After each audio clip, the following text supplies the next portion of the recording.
Salut tout le monde, alors j'ai un problème en ce moment avec la section commentaires sous mes vidéos. Le problème c'est que j'ai beaucoup trop de personnes qui me parlent de Trump. Donc ce que Trump a dit, si Trump fait ceci alors il va se passer cela la semaine prochaine, l'économie mondiale ne sera plus jamais la même à cause de Trump ou je ne sais quoi.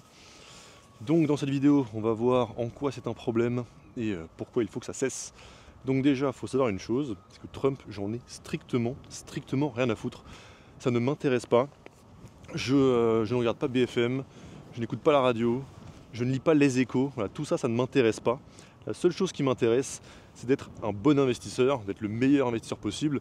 Et le but de ma chaîne et de mes produits, c'est d'aider d'autres personnes à en faire de même. Et si je veux être un bon investisseur, c'est pour être plus libre et pour pouvoir faire ce que je veux de mes journées, comme par exemple tourner des vidéos YouTube en me promenant quand il fait beau, comme maintenant. Et pour d'autres personnes, ça peut être d'autres choses, hein. Ça peut être un sentiment de sécurité, vouloir un sentiment de sécurité. Ça peut être pour pouvoir payer les études de ses enfants ou je ne sais quoi, pour s'acheter sa maison de rêve. Peu importe, il y a plein de motivations possibles pour investir. Et donc, même si ça paraît contre-intuitif, j'ai l'impression pour pas mal de gens, s'intéresser à ce que dit Trump ou ce que fait Trump, ça ne va pas aider à atteindre cet objectif d'être un meilleur investisseur. C'est uniquement du bruit. Et quelque chose qui est important à comprendre et qui, je pense, justement, est contre-intuitif pour beaucoup, c'est que là, pour beaucoup de gens, j'ai l'impression que la situation, dans leur tête, leur paraît plus risquée que la situation il y a, par exemple, en janvier 2024, où il n'y avait pas encore ces histoires de tarifs. Et donc on avait l'impression que, voilà, que tout se passait bien, qu'il n'y avait aucun problème, pas de risque à l'horizon, alors que pourtant, concrètement, la situation au niveau des investissements, je parle, hein, était plus risquée à cette époque-là. Donc, elle était beaucoup plus risquée en novembre 2024, décembre 2024, janvier 2025, février 2025 qu'aujourd'hui. Parce qu'en fait, ce qui a augmenté aujourd'hui, c'est pas le risque, c'est l'incertitude. Et les gens n'aiment pas l'incertitude.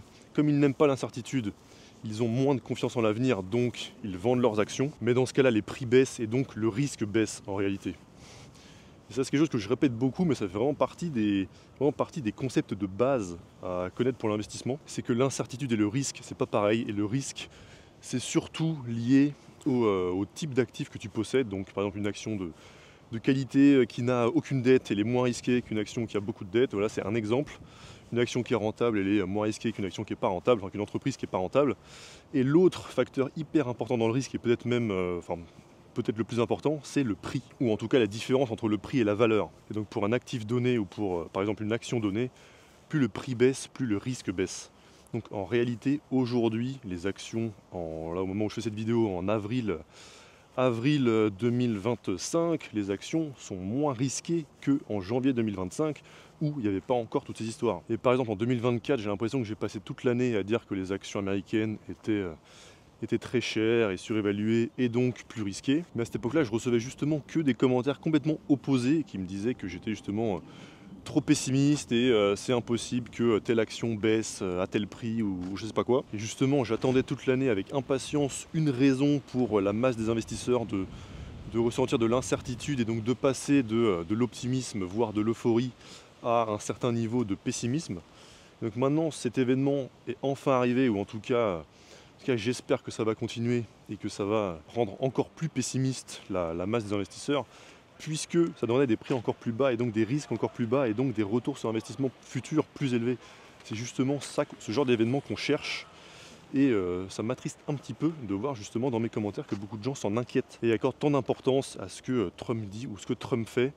La conséquence principale de ce que Trump fait, c'est faire changer le niveau de certitude ou d'incertitude des gens. Et donc à la limite, la seule chose qui m'intéresse là-dedans, c'est d'observer en quoi les événements font changer la psychologie des autres investisseurs. Et simplement en considérant que plus les gens sont pessimistes, mieux c'est, et plus les gens sont optimistes, moins c'est avantageux pour investir. Et c'est aussi quelque chose qui se voit dans les niveaux de valorisation. Aujourd'hui, je crois qu'on est encore à un S&P 500 à 25 fois les bénéfices, ce qui reste élevé. Donc moi j'espère justement que ces histoires-là vont continuer dans l'espoir que ça fasse baisser les valorisations, puisque c'est quelque chose de positif. Ça veut dire qu'on va gagner plus d'argent à long terme. Pour être concret, ceux qui aujourd'hui en bourse ont gagné le plus d'argent, c'est pas ceux qui investissaient en 99 quand tout allait bien, c'est surtout ceux qui ont investi en 2009 après la crise financière. C'est eux qui ont fait le plus d'argent et c'est eux qui ont bénéficié du meilleur marché haussier du S&P 500 depuis 1970.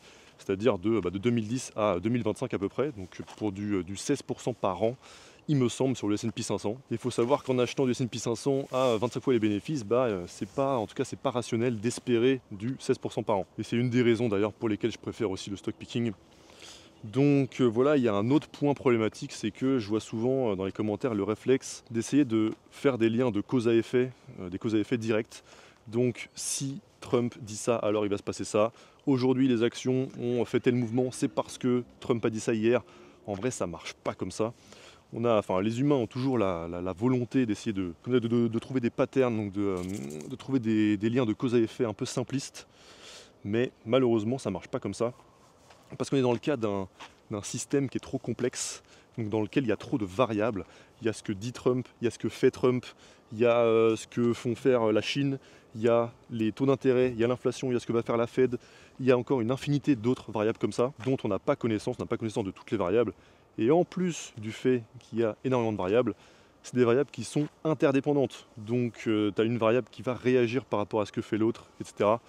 Et donc ça fait que c'est impossible de définir comme ça des liens de cause à effet. On aimerait comme ça avoir la sensation d'avoir le contrôle, mais on n'a pas le contrôle.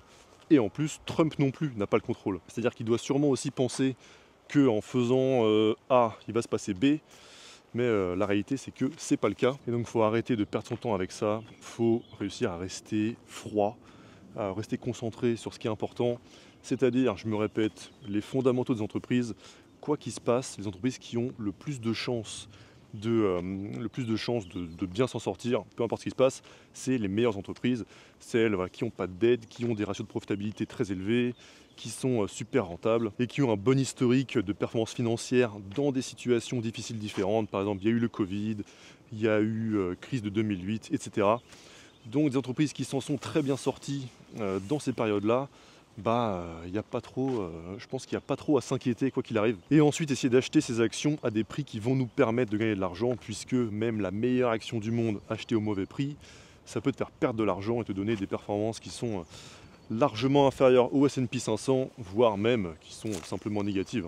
À un certain horizon de temps, tu peux perdre de l'argent même sur la meilleure action du monde si elle a été achetée à un prix qui est complètement irrationnel. Et puis ensuite, bien gérer sa propre psychologie, donc être patient, penser long terme, être rationnel, etc., etc. Il n'y a que ça qui compte et s'intéresser tant que ça à ce que raconte Trump, ça va pas aider dans ce processus. Et donc c'est une perte de temps, une perte d'énergie et ça peut même être contre-productif puisque ça peut influencer dans le mauvais sens la psychologie et faire prendre des décisions d'investissement qui sont mauvaises, puisque de toute façon le meilleur moment pour investir, si on voulait timer ça par rapport à la psychologie, ce serait le moment où le pessimisme est au maximum, le moment où tout le monde a tout vendu, il y a des gens qui ont sauté par la fenêtre parce que leurs actions sont allées parce qu'ils ont perdu 95%, tout ça. Le meilleur moment pour investir, c'est ce moment-là de toute façon. C'est quand on a l'impression que tout va mal et que tout est foutu, qu'au final la moindre nouvelle est une bonne nouvelle. Et à l'inverse, ce qui s'est passé en début 2025, c'est que justement tout était parfait et donc dans ce genre de situation-là, la moindre nouvelle a beaucoup plus de chances d'être négative, de paraître négative ou de causer de l'incertitude. Et donc de ramener à la raison, mais vers le bas, alors que quand on est dans une situation où tout va mal, chaque nouvelle a plus de chances de ramener à la raison, mais vers le haut. Donc voilà, c'est toujours le même processus qui se répète. Donc s'il vous plaît, je vous en supplie, moins de commentaires sur Trump. Et puis pour terminer cette vidéo, pour ceux qui veulent utiliser Gram, donc le site que j'ai développé pour faire mes propres sélections d'actions, je vous mets le lien en description et aussi qui s'affiche, le bouton qui s'affiche en plein milieu de l'écran. Et on se retrouve pour la prochaine vidéo. A plus.